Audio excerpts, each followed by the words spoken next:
Hello, and welcome to the Uncle Skelly Show.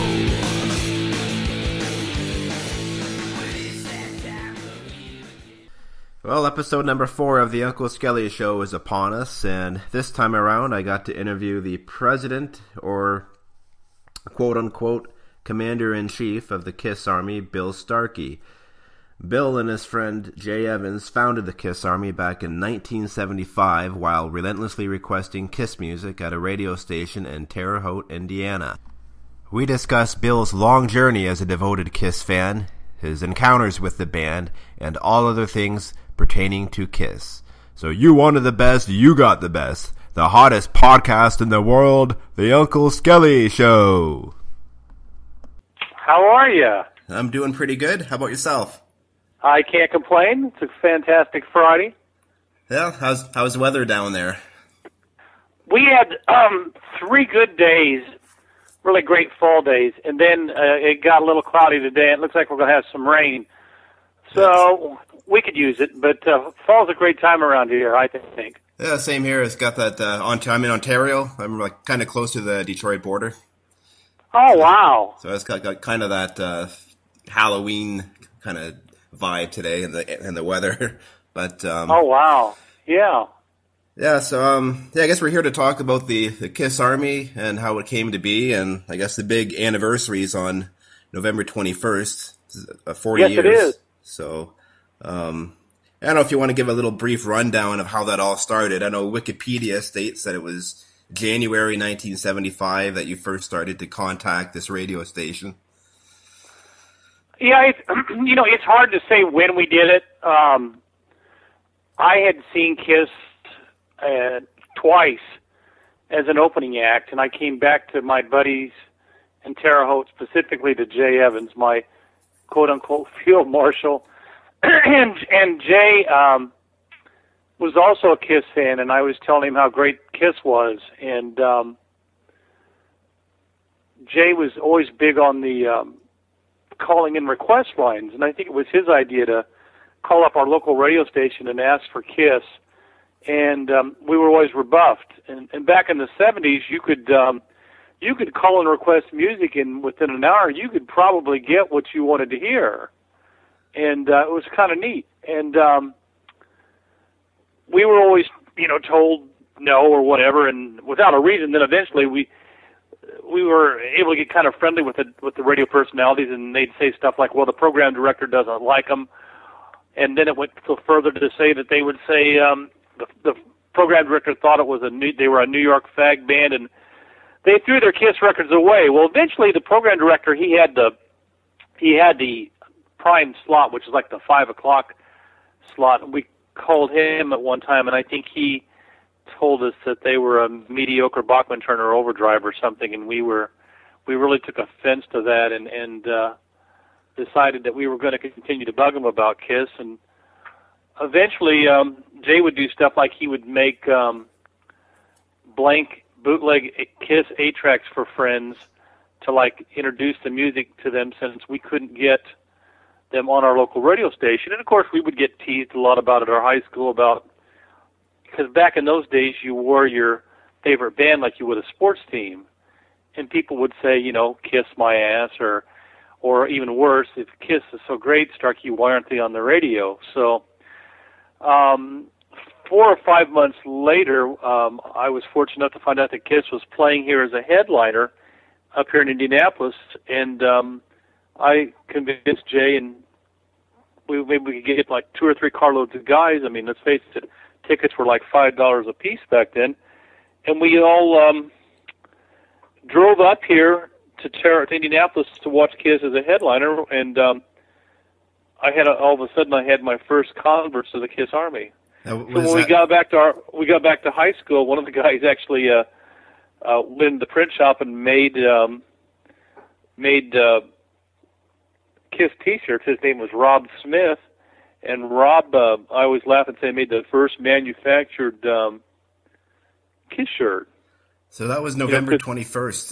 That was a No. This was April 21st, 1975. Okay, so you were already into them before they exploded. Like you were right around the time of Dress to Kill. I was into them in 1974 when I saw them open for ZZ Top, and the funny thing about it is I was supposed to go see Deep Purple, and the tickets didn't show up.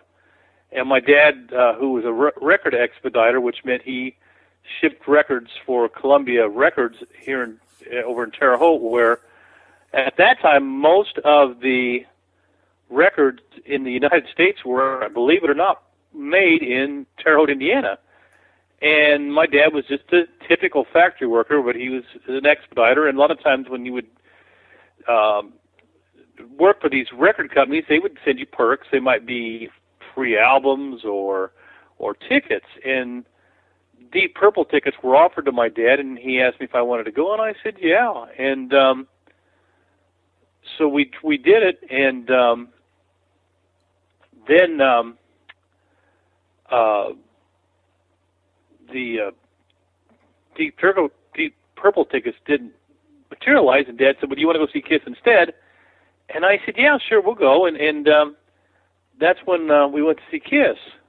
So that... And that was in Evansville, and I'd seen Kiss twice before I came back to Terre Haute. And it was kind of hard to do that because, people would say, well, they would say it politely. They say, well, Bill, I know you think Kiss is great and all this stuff, but, you've never been to any of the concerts before, so of course you think Kiss is great. You've never seen anybody else. and it was kind of hard to defend that, because they were right. I hadn't seen anybody else, but I still thought what I saw was pretty good. Because right after Kiss played, ZZ Top came out, and my dad even said, he goes, well, have you seen enough? And I said, well, yeah, I want to go. I'm ready to go. And then the second time I saw them, they opened up for REO Speedwagon, and at that time REO was huge around here in Indiana. Then after REO played, again, Kiss came on last, which was really rare for a opening band. And again, I knew what I saw, and I thought that they were great. So it was convincing Jay and everybody else to go along with me. Of course, and Jay was very willing anyway, because Jay was very open-minded. He and I had along the same music taste anyway, and so he was a great participant and a person to have that, as a best friend. So we had taken our carload of kids, and this was our senior year of high school. Of course, we came back to Terre Haute, and we were still up against the radio people who wouldn't play Kiss. Well, this time, instead of me and Jay calling the radio station and calling ourselves the Kiss Army, we had a lot of other allies with us, people who had already also seen the band. And I think we were just doing it on a lark. We didn't think that, anything would come of it. I mean, we knew what we believed, but I mean, it wasn't done with any malice or anything. Of course, we would get upset because we felt that there was a bias against the band, because the other bands that were getting airplay, like the Beatles and the Eagles and all those bands, a lot of those bands had come to Terre Haute and played concerts, and we're lucky to draw 5,000, 6,000 people in a 10,000-seat arena. But we were pretty much convinced that Kiss was really the real deal. So this went on all through the summer of '75 after we had graduated from high school, and we were getting ready for Jay and a lot of other guys were getting ready for college. Well, I didn't have any college aspirations, so I was basically just some goofball in his mom's basement, which was really all it was. So you were going to enlist in the Kiss Army. Yeah, there you go. When he had the Kiss Army, it was in my basement. I was the commander-in-chief, jokingly, and Jay dubbed himself the field marshal. And eventually another radio station came into Terre Haute, and it was a fairly new one, and it was named WPFR, I believe, and they were pretty willing to play Kiss. So we were getting some Kiss music on the air there, which was great. But it still wasn't what we really wanted because the big playlist was on, WBTS. So eventually, Kiss released Kiss Alive, which was in September, and that was the perfect timing because then it was kind of getting hard for them to ignore the band, and I guess they were getting other calls from people. And it's when Rock and Roll All Night took off, right? The live version. Oh God, no. And you know what was funny is, like I said, when I saw them the third time, I don't even think Rock and Roll All Night played that well. Rock and Roll All Night probably didn't really start taking off till maybe November or December. But so here we are in September, and I had finally kind of gotten through to the disc jockey, and they said, well, you know, we threw all of our Kiss records away, so if you'd be so kind as to, you know, give us your Kiss records, and we'll dub them off, and we'll play selected songs for the radio. And what was cool is, you know, we got to say what songs we wanted to hear. Well, of course, we like them all, you know, because to us it was all about the music. It wasn't about makeup or pyro or any of that stuff because, you know, I mean, that was icing on the cake, but it was all about the music for us. So I borrowed my mom's car, and I said, hey, you know, can I take these albums over there to the radio station? And she's always thought I was crazy anyhow, because here I was doing this stuff with this rock group that, you know, she just didn't see. And they weren't really that big yet either, right? So there was no. And she had went with me though to the. She'd actually, it's kind of ironic. My dad took me to my first Kiss show. My mom took me to my second.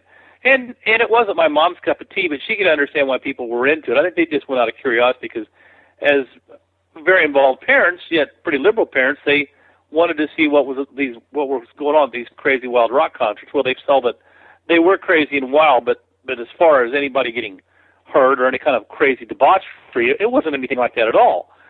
So I take my records down to the radio station, and so there. And oddly enough, the program director and the people, the radio personalities, are still kind of playing games with us, and they would do stuff like play "Love Theme" from Kiss before they would go into a news thing. It's a terrible choice. And then we would get mad and say, well, and you see what that was back then is, if a radio station needed like a 50-second interval before they went right into the news, they would put a filler in, but they didn't want to put in anything like Freebird or something that was like, you know, 20 minutes long or something that was considered a classic tune. Love Theme's pretty short, 2 minutes, 24 seconds. So they put in like Love Theme from Kiss, and either Jay or I would call and complain and say, hey, what the hell's going on? And they said, well, they'd laugh and say, well, you wanted Kiss songs, so you got one. So, you know, and then they'd laugh and hang up on us.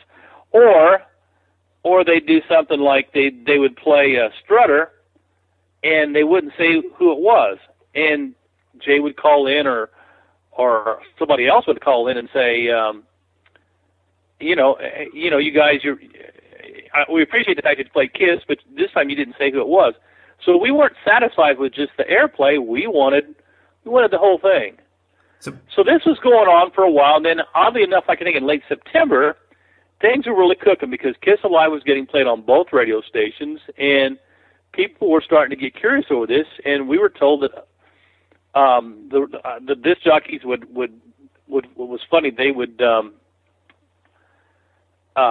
say this one goes out to the Kiss Army. Well, people wanted to know who that was. People were wanting to know how to join it and stuff like that, and that was kind of cool. So things were going great, and then all of a sudden the disc jockey got a hold of me, and he said, those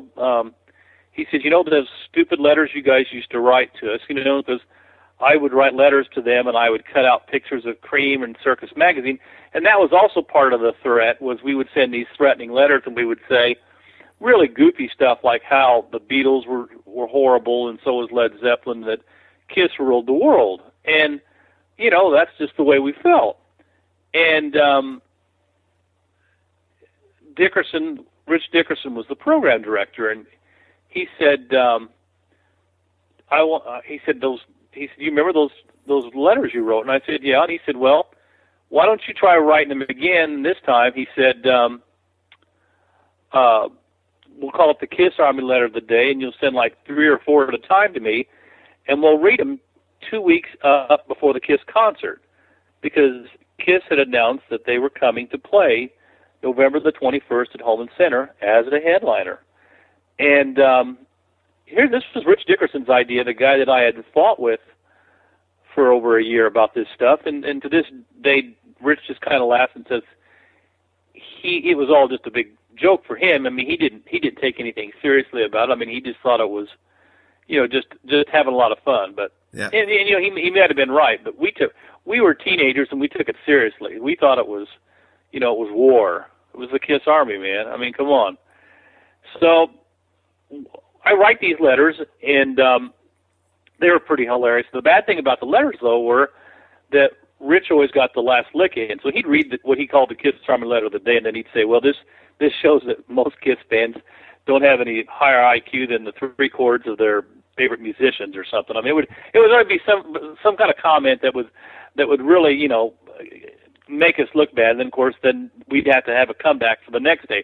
And we would do this for 2 weeks leading up to the concert. Well, eventually, the crazy stuff that Jay and I used to do too around there is we would convince my younger siblings and cousins to paint up as Kiss, and we'd take them through our only local mall, and we'd call them the Unknown Soldiers of the Kiss Army. And we just did it to walk like 10 paces behind them and just to laugh at the people's reactions as to seeing the painted up people as Kiss.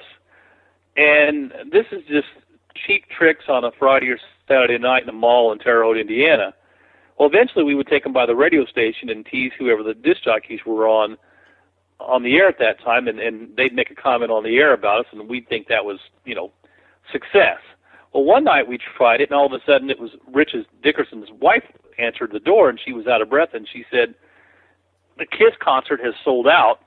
Kiss found out what you were doing, and they want to meet you. Well, I was just floored. I thought, well, I wouldn't really do this to try to meet Kiss. We just tried to get the band on the radio. Well, I mean, we were just stunned. And after that, I started getting contacts from Kiss's people at Coin Management daily. And that's how we got. Well, the other reason why we got noticed was that other bands had come to Terre Haute to play at Holman Center, and also bands who had gotten a lot more airplay than Kiss, and they never sold out. They were lucky to get 6,000, 7,000 people. Elvis Presley at that time was the only other performer who had sold out Holman Center. Now Kiss was the second. And Kiss's people wanted to know what did they do differently promotion-wise in Terre Haute that they didn't do in other cities, because Kiss's people were wise to that stuff. They were on top of what was going to happen, because that's the way their people worked. Whether it be what they did in Cadillac or the Kiss Army.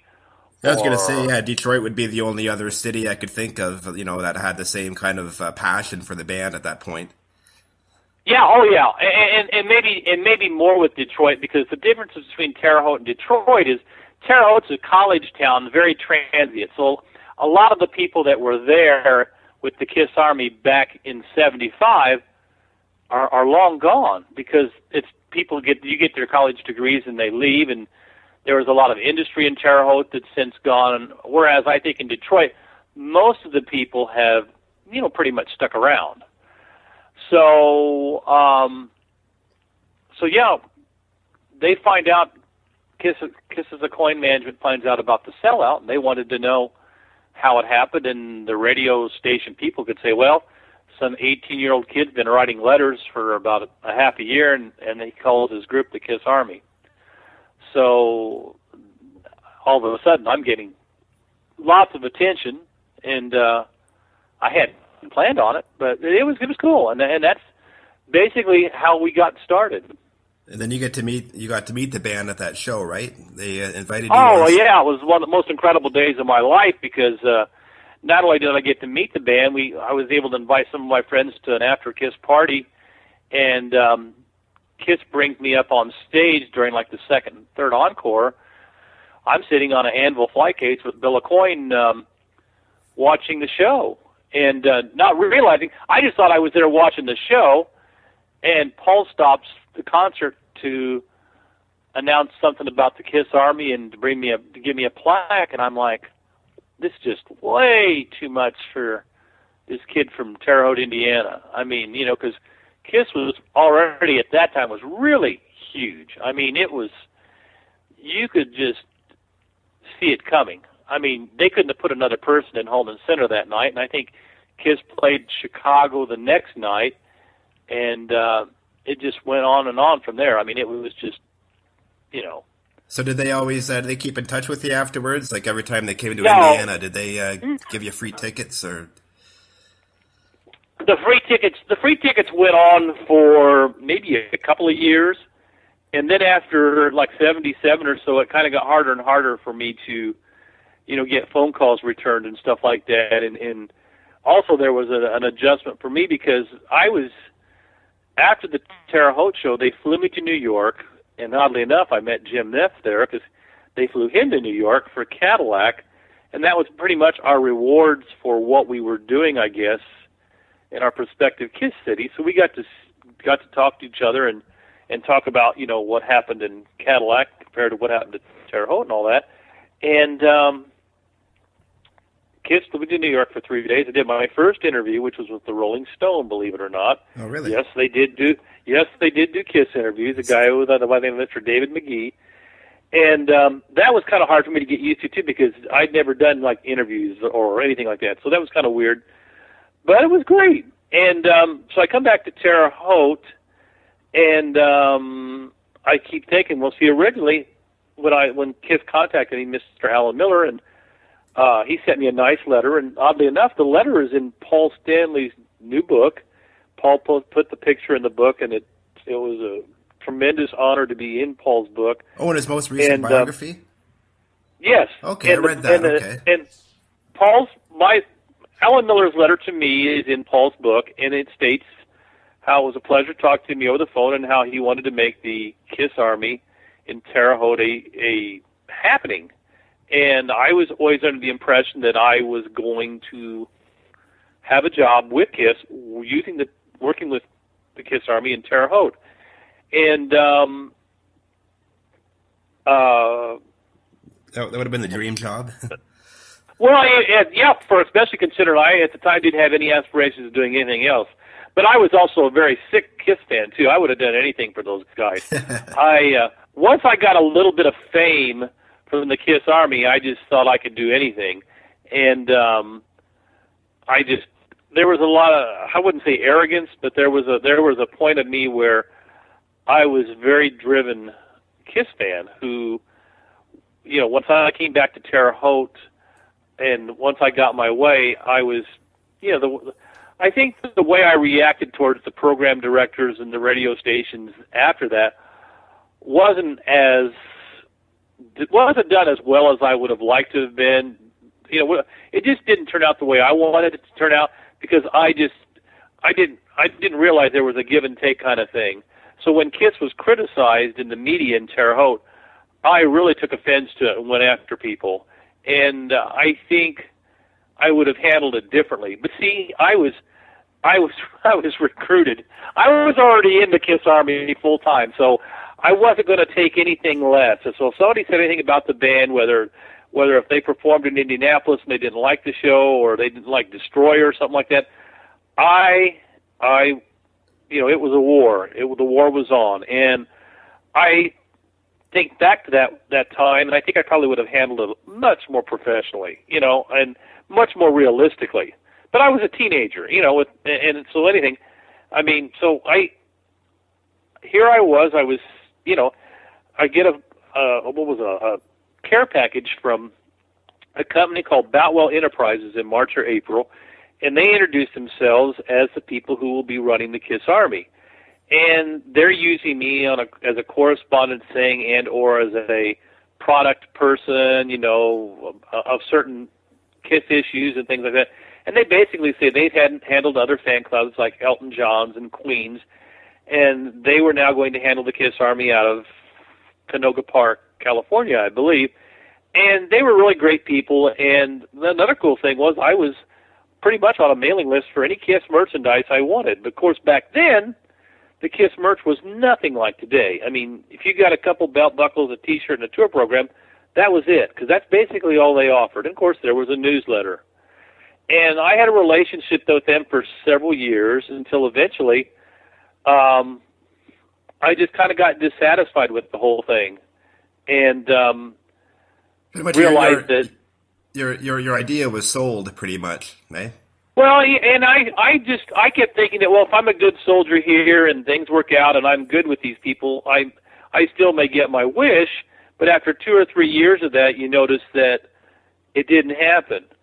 And then, like I said, that going along with the fact that I was getting less and less attention from a coin in the band that I was getting in '75, I started to become a little bit, well, let's put it this way. The same angry guy that went after the radio station became the angry guy that was not happy about his situation with the KISS Army. And I basically had a falling out with the coin and the band for quite a while. Was there something that was said, or was it something? There was quite a bit said between a lot of us, and you know, I mean, of course, a lot of stuff that's said is reactionary, whether it be from me or from Alan Miller or anybody in the band. But you know, who's to say what happened?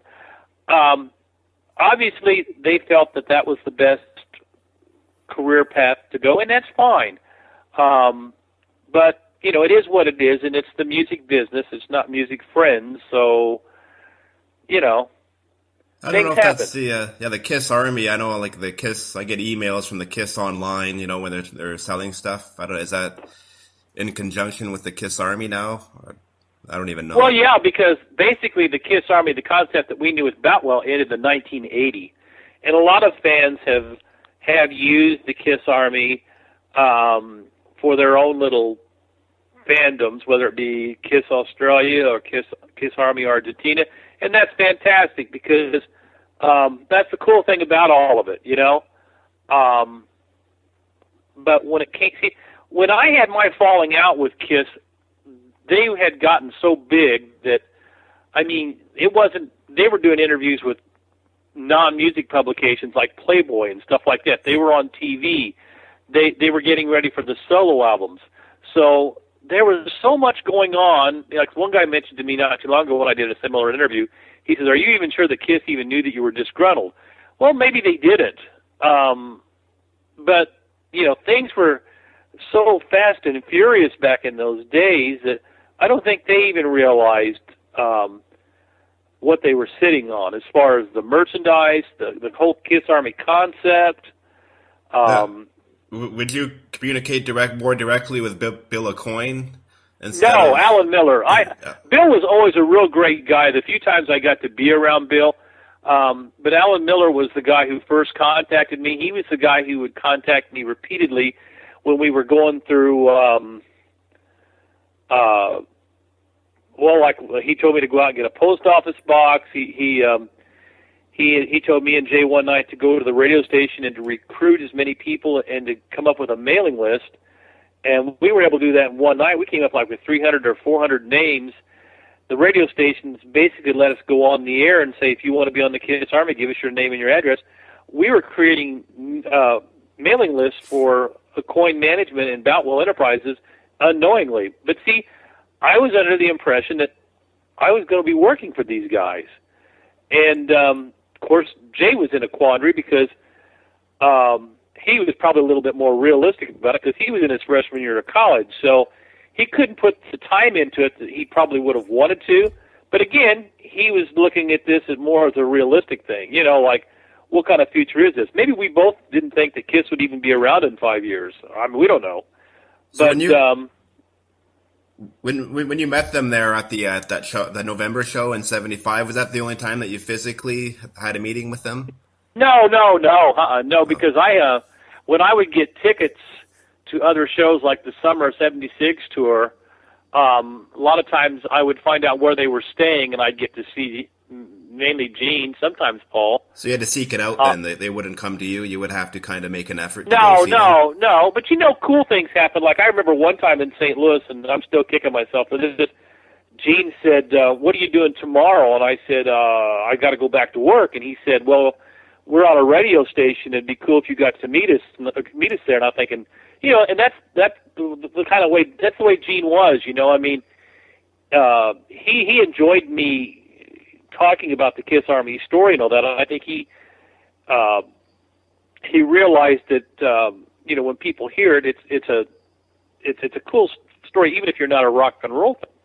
Even if you're not a Kiss fan, but a rock and roll fan, it's still a cool story. So here's Gene asking me to meet them the next day at the radio station, and I'm like, dang, I got to go back to work tomorrow. Well, now the more I thought about that, I would have taken a sick day or something. But when stuff like that happens, you don't realize the missed opportunities. But yeah, there was many times I'd gotten to see the band. Mostly they're from 76 to 77. I'd say 4 or 5 times, and I've met them.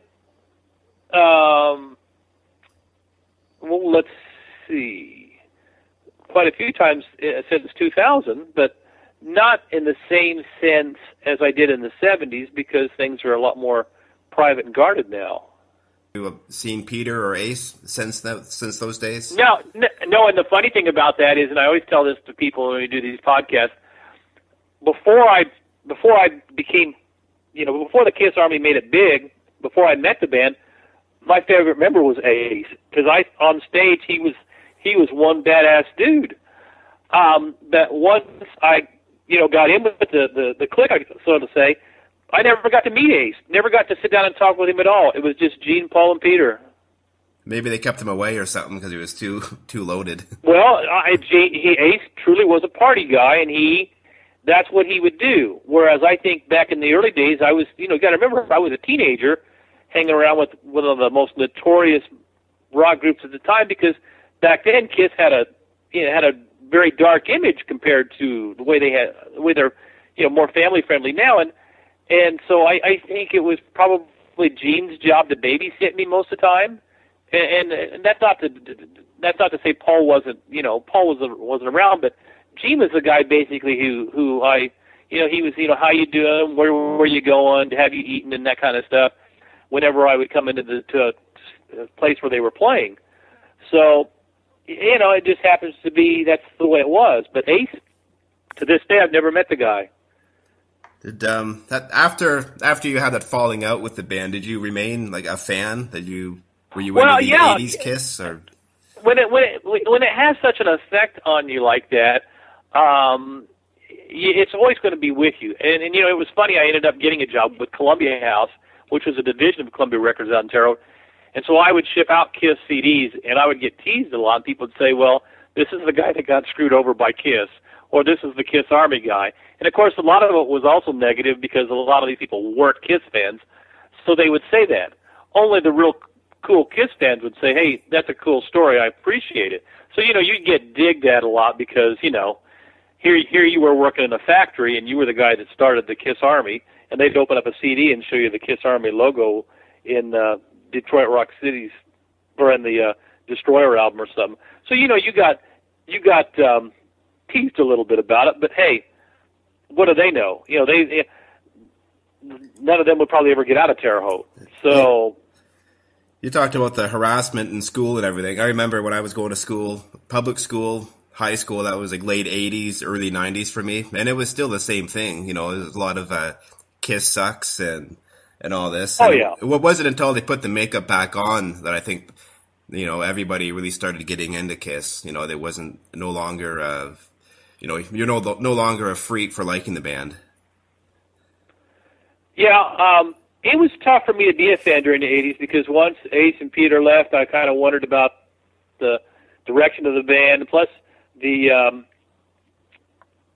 taking off the makeup was really hard for me to accept because I thought back in the 80s Kiss was probably trying to be more like the hair bands rather than to be just like Kiss. So, it was tough for me to accept. And I really didn't start, of course I was always a fan. I always had my stuff, but I really didn't start to get excited about the band until 92 when one of the crazy kids who was in the factory, he said, Starkey, have you ever heard of the album Revenge? And I said, no, why? And he said, well, it's Kiss's new album and it kicks ass. And I thought it was pretty funny because this kid was a real metalhead, but I didn't think of him as you know, being up on popular music. So I got revenge, and I got a kick out of it. And then all of a sudden, I get these phone calls from a guy by the name of Kurt Gooch, who ended up writing a Kiss book, and we started talking about Kiss occasionally. Well, I didn't realize the guy was prepping me for his book, basically, because he was interviewing me, and stuff I would tell him would eventually be in his book. And he was telling me, he says, you know, there's these things called these Kiss conventions, and they're coming around, and he said, you ought to go to one. And I said, well, what goes on there? And he says, well, you're part of Kiss Trivia. And I said, really? And he says, also, there's a book out called Kisstory. And so I ended up getting Kisstory at that time, which was a lot of money, not knowing what it was about. And I was thrilled to see that I was in the book. So I thought, well, hey, this is kind of cool. I said, you know, Kiss has still got me in the book. I'm still in the fold. So I got an interest to see the band, and I went to, I think, one of the Kiss conventions here, where they were, what was it, 94, when they were touring, and the ones Tommy Thayer was, Tommy Thayer was their road manager, and I introduced myself to Tommy, and it was really funny, and he was just really nice, and he said, why don't you come back later at 6 o'clock with your scrapbook, because I was showing him my old Kiss pictures, like a Kiss geek, and meet the band. He said, it's been a while, and I said, yeah. So I get there at 6 o'clock, and it's funny, Gene shakes my hand, and he says, Billy, he goes, can you get me a picture of the kids surrounding the radio station? And I'm like thinking, what kids surrounding the radio station and what picture? And, you know, he's really sincere about this. I mean, he's not pulling my leg or anything. He wants to know if I can get him a copy of this picture. So I don't know what I'm doing. I'm changing the subject or something. And then eventually he says, well, would you come on stage with him? I'm like going, wow. You know, I mean, I'm not worthy. You know, it's like a Wayne World thing. Yeah, I'll come on stage with you. So one of the things they do during the convention is they sit on these stools and they take questions from the audience. I was at one of those in Cobo, yeah. Oh, yeah, they had them in every city all across the country. And at that time, I think we only paid like $100 to go to the thing, and it was, you look at it now, it was just tremendous. You had 8, 9, 10 hours of Kiss. $100 meet and greet plus a show. Oh, incredible. It was the best thing ever. I wish they'd still do that. And Gene gets out of his chair, and I'll never forget, his chair had, what did he have? He had his name on the back. Monster. I think they taped Monster on the back of his chair. And Gene gets out of his chair, and I get to sit in his chair. I don't know if there was Gene and Paul, Bruce Kulick, and Eric Singer. And Paul starts telling the Kiss Army story, and it's kind of awkward for me because nobody, you know, and this is what's cool about Kiss. They hadn't seen me in a long time, and they had no idea what I was going to say. I mean, I could have gone up there and slammed the band. I could have said a bunch of stupid shit, or who would have known? But they had enough balls to say, you know, well, come on up on stage and you can say, you know, come on up and join us. And so Paul tells the Kiss Army story, and he does it, you know, as eloquently as Paul does, and they're expecting me to give the other half of the story about the kids surrounding the radio station, and I'm like feeling really awkward, and I'm like, oh man, I'm not going to say, you know. So he points to me to finish the story, and I kind of dance around it, and I said, well, yeah, and this happened and that happened and everything like that, and I look over at Paul, and he's like looking at me like, I don't know what the fuck he's just talked about, but, you know, let's go on and play some music. And what it was, you know, he expected me to just talk about, you know, the comment about, well, if you don't play Kiss by such and such time, we're going to surround the radio station, and it didn't happen that way. So I was kind of left. Yeah, that's. So I mean, you know, you do what you.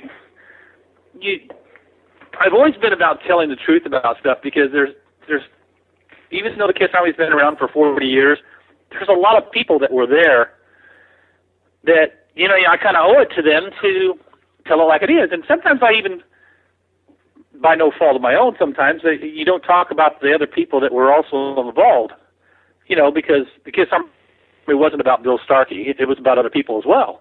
So we all had a good time, and then Kiss came out and played that acoustic set, which eventually became Unplugged, and that ended up being one of the best Kiss shows I had seen.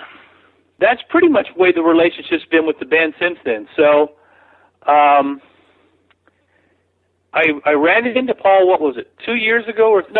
I had, for a while, Tommy contacted me through emails, and he offered me the opportunity to go to some shows, and I picked some shows, and that was really cool too, because I would always try to find people to take with me who had never seen the band who I could convert, rather than people who I knew who were diehard fans that were all going to get tickets anyway. So I got to go to like 3 shows, and one of the shows was here in Indianapolis, and it was kind of neat because even though you got backstage access, that doesn't mean you're backstage, because there's different levels of that, you know?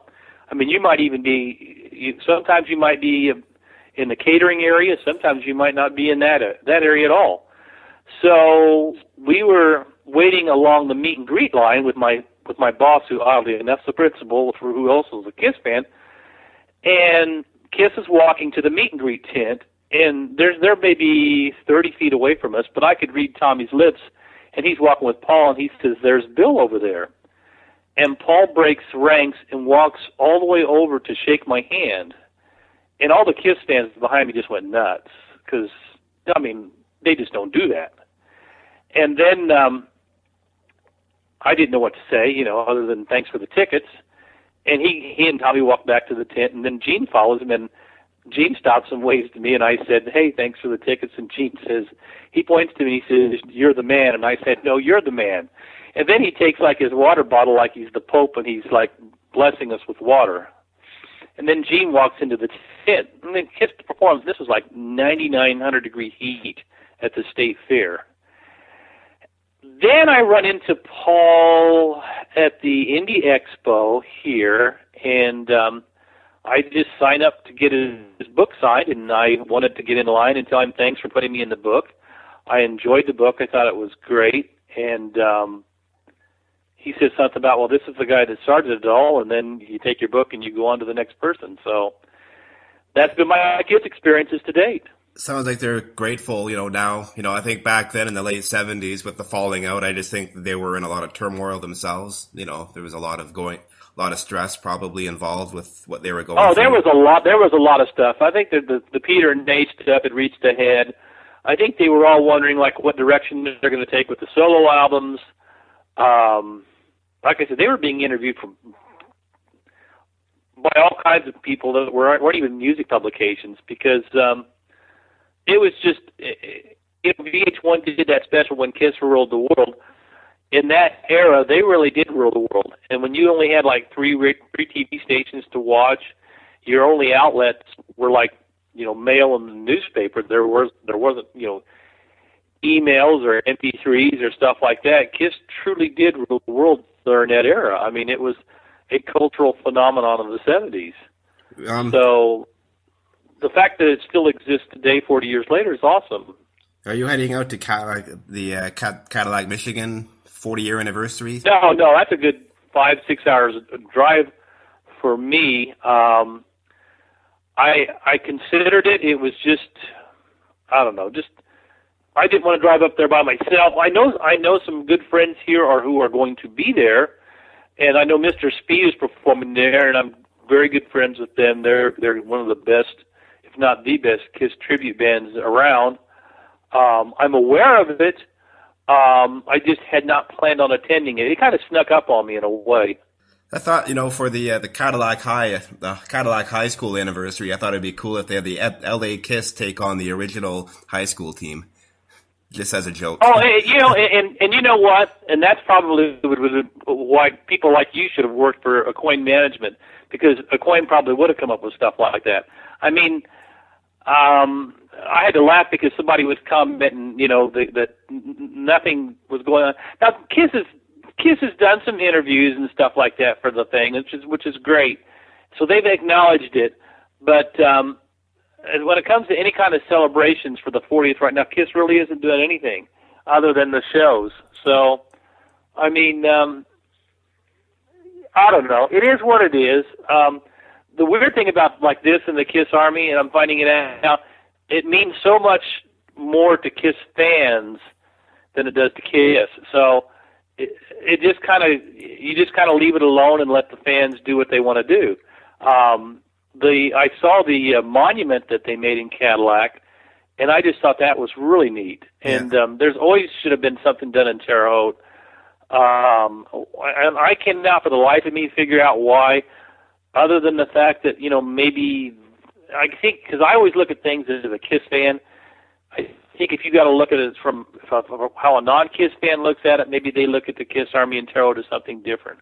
I don't know. I don't know. So right now, there's nothing that's going to happen in Terre Haute. So, are you affiliated with the Kiss Army Terre Haute Facebook page? I didn't know that there even one existed. Oh yeah, there is one. Yeah, I think it's got a couple. Really? Yeah, Kiss Army Terre Haute. Yeah, I should check it out. Maybe I should, because I got people that contacted me constantly. Like I said, this is the second podcast I've done in like 2 weeks. So, I mean, I'm accessible. It's just I haven't heard that anything's going to happen. So now they did have a lot of cool stuff happen during the 35th, and fans even actually showed up for that from all over the country. Yeah, that was the first time where I heard like November 21st was the Kiss Army Day. That was around the same time that it started to be brought up. I had no idea before then. Like, I knew about the story. I just didn't know about the November 21st. I think that's a cool day. It's like a holiday for Kiss fans. I mean, I don't think I'm going to work. I always tell people that it's a day where you should call up your radio station and ask for Kiss music, because that's basically what happened. So that's the day you should do that. I wanted to try something at the radio station in Terre Haute where I played Kiss tunes all day, but they were not willing to allow that to happen. But that's, Well, now it's the playlists are so automated now. I mean, if you did play Kiss... Oh, yeah. Be about 5 songs or something that you would play. They'd play Detroit Rock City, Rock Roll All Night, Oh, I originally was willing to do it. I thought, I'm going to take off work. I'm going to go down there and just let me play Kiss tunes one after the other, and we'll work it into the program. They were not going to do that. They were willing to allow me to have maybe a couple hours. And people called in. It was great. People that called in, and the mayor came in and gave us the key to the city again, which was cool. So they did recognize us as far as downtown at City Hall. And what's funny is I think Kiss gave me a really cool plaque back in '75 for starting the Kiss Army that, of course, proudly hangs in my house. Well, they also gave an even bigger plaque to Holman Center in Terre Haute, and to this day, none of us can find it. We don't know where it's at. I think somebody took it, but we can never get a straight answer from the people at Holman Center. So, I mean, if you know how Kiss stuff is and how people can get sticky fingers, it doesn't surprise me if something's gone. What do you think about the future of the band? I know they talk a lot about maybe continuing it as a Kiss 2.0 with, replacing Gene and Paul. I just wonder what your thoughts on that were. Well, I don't see how you could replace Gene and Paul myself. I mean, Gene and Paul are the ones that kept me interested in the band. I'd even heard people's name mentioned personally who they thought could replace Gene and Paul, which I think is amusing, and maybe so. But I don't know. I have no idea what the future of the band is. I mean, I think everything nowadays is based strictly on a monetary and a financial situation, which is fine. But seems to me they're in a redundant pattern now. They do these summer tours, and then sort of they do their summer tour, and then they do the Kiss cruise in the fall. It just seems like it's sort of a redundant thing now, like the. Well, I think they look at. I think, and let me make this clear: I am in no way speaking for the band or connected with the band or have any connections with the band. But I just think everything's just basically done in a profit mode, and that's what's looked at. I even think that when I see Gene and Paul selling the separate guitars during a Kiss cruise, it's almost like, I don't want to say one-upsmanship, but it's like it's more done for the individual rather than for the band. I mean, I don't get it. I mean, but I'll look at it this way. as long as it's available and people purchase it, I have no problem with it. Yeah. You know, like when didn't they come up with a coffee table book that was outrageous a while back, and people went nuts over that, and I'm like, well, you know, they wouldn't put it out if there wasn't a market for it, because they truly do look at the market before they come up with stuff. I do know they do that much of it.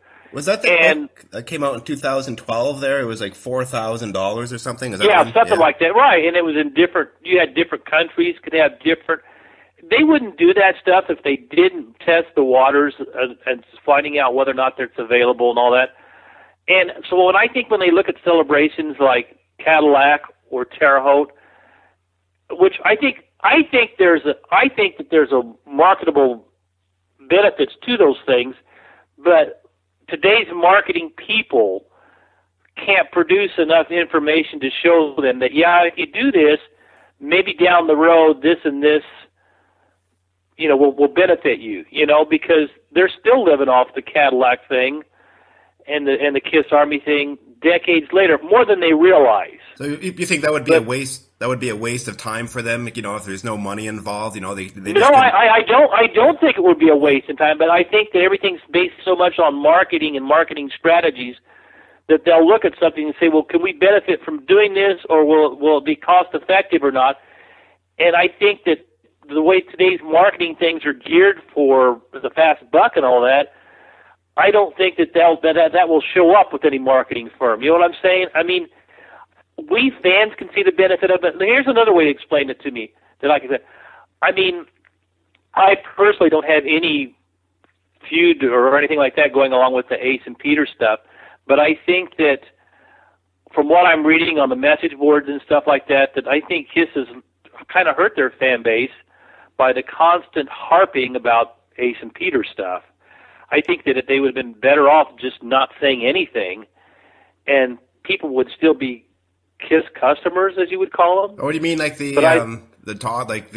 bashing that goes in the press between the like? Definitely. I mean, I kind of laugh at the Paul D. Snyder stuff. I mean, that's fine. I mean, I think that's cool. But I think when occasionally somebody has to make a comment about Ace and Peter or another dig in or something like that, I don't know that that's beneficial. I think it hurts them. Because I have a lot of people that come after me on Facebook and say, well, you know, you're just a puppet for the band, or you're just, you know, you don't see it our way. I'm like, no, I respect Peter and Ace completely and everything they've contributed, and I wish them well and hope they reach as much success as they could possibly get.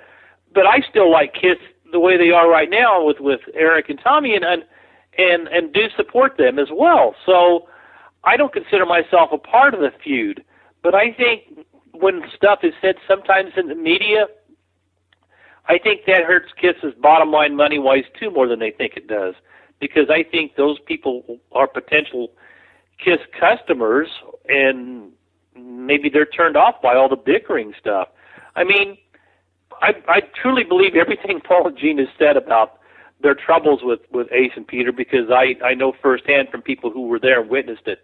And it's not made up. I mean, it was tough. It was tough for the band to survive when you had two guys who were looking at things through a business standpoint and two guys who were looking at things through a party atmosphere. And that's the way it happened. And thank God Eric and Tommy were there to step in and keep the legacy going. Yeah, that's why, like, I don't get too caught up in the characters, like the spaceman. No, I don't either. I really get upset when people say crappy stuff about Tommy and the makeup. To me, Tommy's probably doing Ace better than Ace could have done. Yeah. And I know people who really like Ace, and like I said, he was my main guy in the beginning. But I think Tommy's done a pretty damn good job. And if anything, and this is strictly my opinion, I think Tommy could show you a lot more, but I think he's pretty much resigned to doing what he's told to do in terms of his playing and his style and all that, and that's what he does. I mean, you know, he's the spaceman, and that's what he does, but I think he's probably a really even more creative guy than what we've seen, but he's limited as to what he's told to do, you know, and probably Eric is the same way. They're great musicians on their own. They don't even have to be in Kiss to show that. But I think they do what they do because, you know, you're going to be you're going to play Ace's solos this way, and you're going to do Peter's drums this way, and that's the way it's going to be. But hell, I used to go see Eric when he was with Alice Cooper because I loved Eric. I thought, man, this guy's awesome. I loved Alice Cooper as well. Eric Singer seems to be a little more acceptable as a cat man. I think, me personally, I like his vocals better. I don't know, Tommy Thayer's. I mean, I would rather see Eric Singer sing Hooligan than Tommy sing Shock Me. I think if Tommy sang Cold Gin, that would be great. Tommy doesn't even need to have to sing any of that, the Ace stuff. I mean, that's fine for Ace. I told people a while back, and I thought this was kind of funny, I said, I would get a kick out of the fact that Kiss did a tour where all they played was the stuff off the most recent 2 albums, because I thought that the last 2 albums were pretty good. Yeah, I liked them too. And if they played stuff off Monster and Sonic Boom and just had like, well, this is the Monster Sonic Boom tour, you're not even going to hear Rock and Roll All Night on this tour. I'd be game for that because I'm curious to hear how those songs would sound live. And that's really what it was all about with me, was just hearing the new stuff. So, but you know what? I don't think, again, they're going to look at it from a marketing, a financial thing and say, well, I don't think we're going to do this because we're going to alienate the people that are coming that want to hear the hits. And that's fine. But sometimes the marketing people can be wrong. It's like somebody told them to do the Thanksgiving Day parade float thing too, and I don't think that worked out that well. Yeah, anyway, it was a pretty good interview here. Got well over an hour, so 65 minutes. Anything else you'd like to say, or? No, I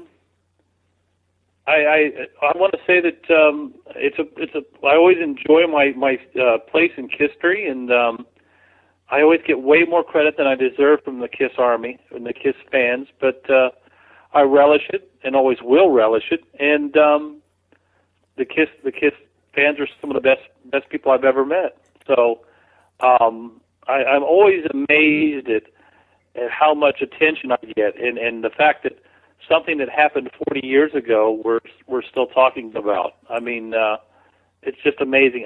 Now that is one thing I never would have dreamed, that I could be close to 60 years old and still be talking about my days as a teenage heavy metal kid.